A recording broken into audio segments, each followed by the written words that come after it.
In this video, let's talk about how to fix biometric login not working.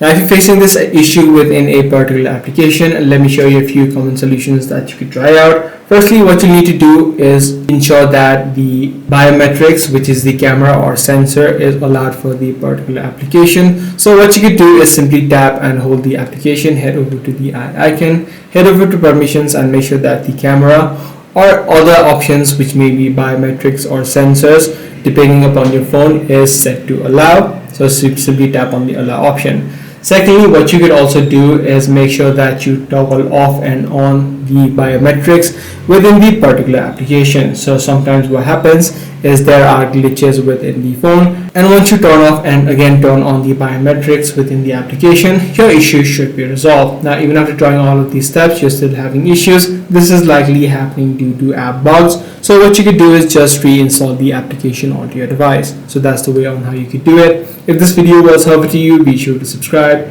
I'm going to see you in the next one.